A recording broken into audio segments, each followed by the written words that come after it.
gentlemen, the following presentation is brought to you by Mr. Main Event Brian Waters and the real Dwayne Alley. The Wrestling Wrealm, the show for the intelligent wrestling fans. Off the top rope, I dwell in the wrestling realm. Like Jake stay in the snake pit and Kane be in hell. Like Taker stay in the graveyard and Punk in the shy. Call me Snooker cause I'm super and fly. You can hate all you want, but I'm flossing. The Miz said I'm awesome, and I'm upholding the law just like the big boss man. With Mr. Main Event Brian Waters, the real Dwayne Allen, toss you over the border like Hernandez, Mandez, pressing the stands. It's the show for the intelligent wrestling fans. Hitman like Hawk, but I'm not from Calgary. I'm all about the bill, so let that gold dust shower me, empower me like Farouk and the nation. If you don't know your history, then you should change the station. But if you do, you can cruise to YouTube / the Wrestling Wrealm. Your lessons are stale. Say the same old lines, man, you destined to fail. Like the Shockmaster or the Wrestler Nails. I'm a heartbreak kid, and my bid to be champion is unmatched. Anybody step, I'm face planting them. With Mr. Main Event and the real Dwayne, you the sisters of love, we the powers of pain. You see we coming with a spear while you're monkey flipping. It's Brian Waters, Dwayne Allen, and your boy Trenton. And that's just how the story goes. That's just how the story goes. It's the Wrestling Wrealm, baby. The Wrestling Wrealm. Mr. Main Event Brian Waters, the real Dwayne Allen. And I'm your boy Trent CMG. You know what it is, baby. Let's go.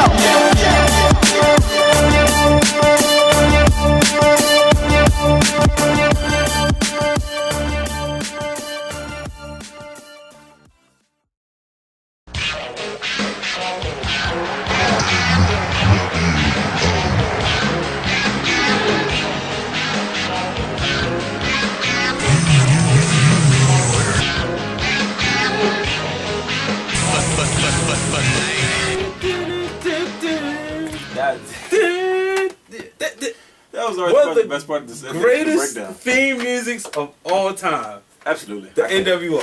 I still listen to it on my iPod. I don't care. Who got something to say? I blasted. Riding through the streets. I ride through the hood of Baltimore City blasting. That's because you're from the hood of Baltimore City. Hey, the hood knows Mr. Main Event. They really do though. Like I was shocked. I was like, dang, he really just goes hard. But it's your neighborhood, so yeah, you know, get with it or else, like you know.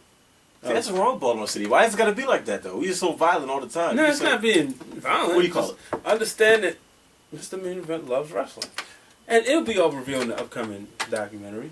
Yeah. That's gonna be a lot revealed in that documentary. That's a different story for a different day. But so you know, the NWO. I remember sitting back. Obviously, there was none of these where you could string pay-per-views. So if you missed the pay-per-view, you missed it, or you had to. There's nothing like missing a pay-per-view and going to school all day, waiting. Problem was, Bash at the Beach is in July. Right. So there was no going to school. It was just literally sitting around the house waiting all day. Okay, what happened? Turn on Monday Nitro. What do I see? What's his? Oh, no, I'm listening. Yeah, I'm listening. You know, I see Tony Schiavone, Eric Bischoff, and Bobby the Brain Heenan. This is nice. Sitting up there, I know, right? Yeah. Sitting up there talking about little kids were mad at Hulk Hogan, and they went home crying, threw their toys away. I'm like, what?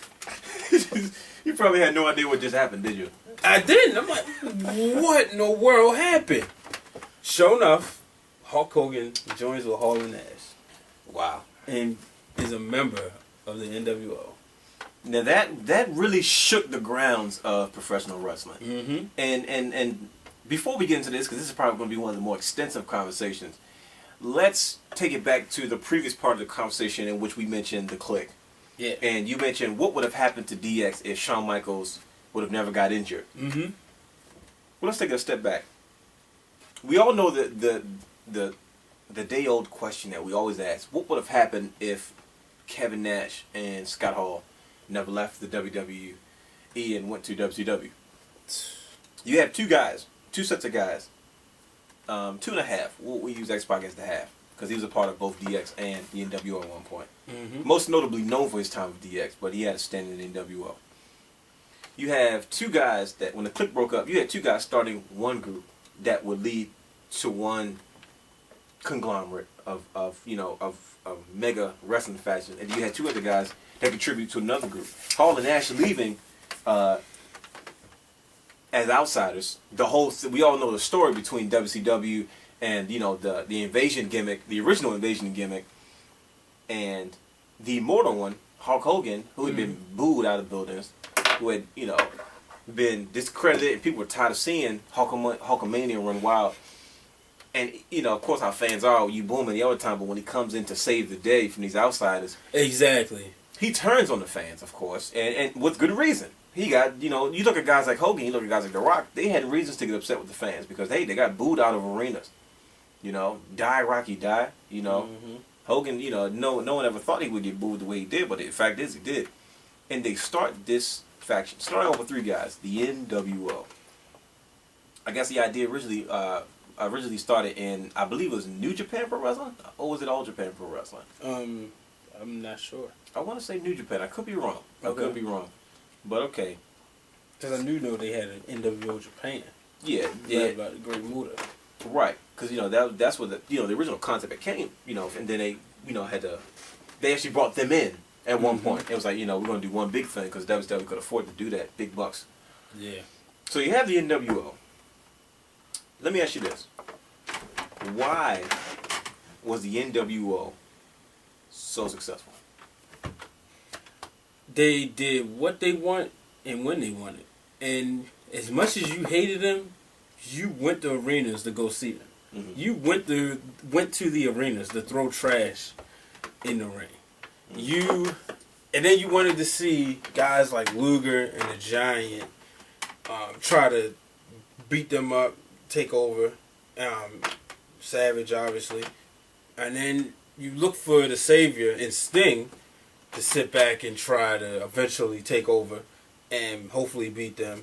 You remember can't forget about the Four Horsemen. Mm-hmm. But by this time it was just Flair and Arn. Right. You wanted to see who could beat them up, but they every week they just did whatever they wanted to do. It was something new. It hadn't been done before, especially turning Hulk Hogan heel. Yeah. Who would have saw that coming?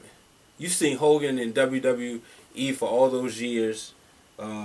Never a bad guy. That's one of the few guys that had a whole career almost. Right. I think Hogan's had I consider his career to be like maybe 4 or 5 different careers put into one. But and we ain't talking about Sterling Golden. Right. We talking about the immortal Hulk Hogan. All of his his times in different time periods. Right. So, that's what made him successful.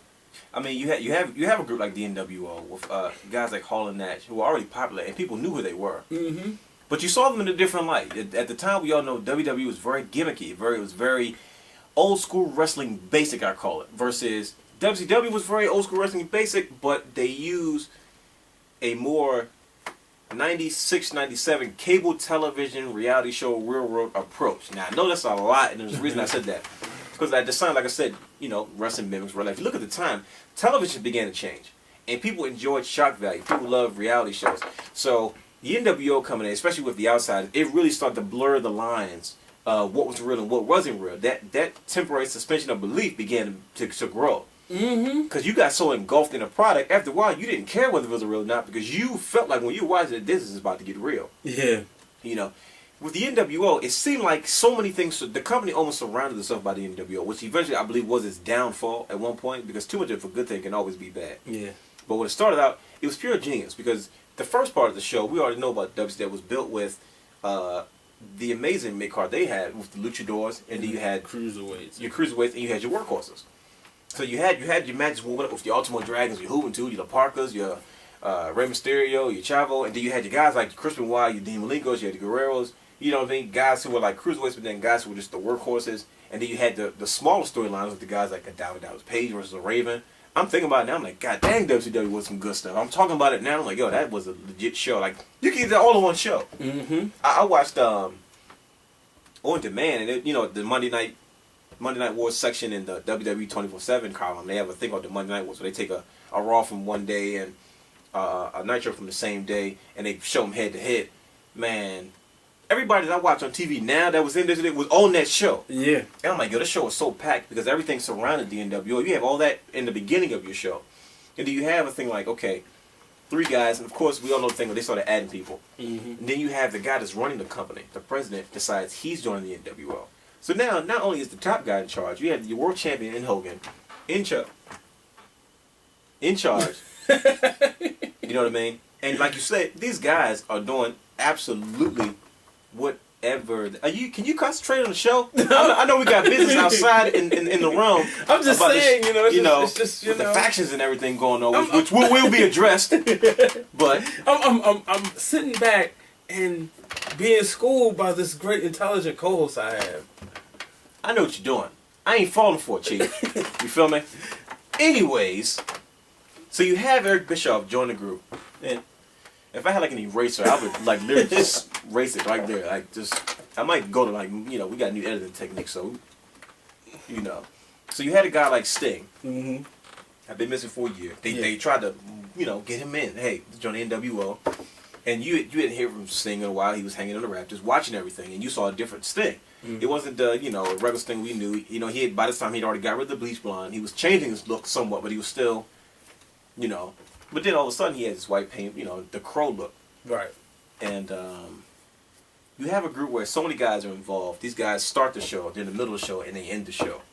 And it was altogether entertaining because they literally dominated the entire company. Mm-hmm. So my question to you is, where did it all go wrong? Honestly, the split. Because as much as why in the world would you give, of all people, Scott Steiner, as when, to run NWO Hollywood. Remember when Hogan was going to retire and run for president? Yeah, I didn't like that at all. And then they give it to Scott Steiner. It was just so Hogan could take a break, obviously. Yeah, obviously, right. He comes back, and people like to blame the finger poke of doom, but it was right there. Now, granted, the Wolfpack did what they were supposed to do. Mm-hmm. They sold T-shirts. It was cool. Everybody was going around doing this. Yeah, the Wolfpack was hot, though. The music, the red and the black, and then look who was in it. Nash, Luger, Sting, Savage, Conan. It didn't get no hotter than that. And they were good guys, So, but when you brought them back together, to me it was already doomed. Finger poke of doom was the reunification of everything. Yeah, but then that really killed it because it was like, okay, so what are you going to do now? They're like, oh, we're like red, black, and white now. Mm-hmm. Yeah.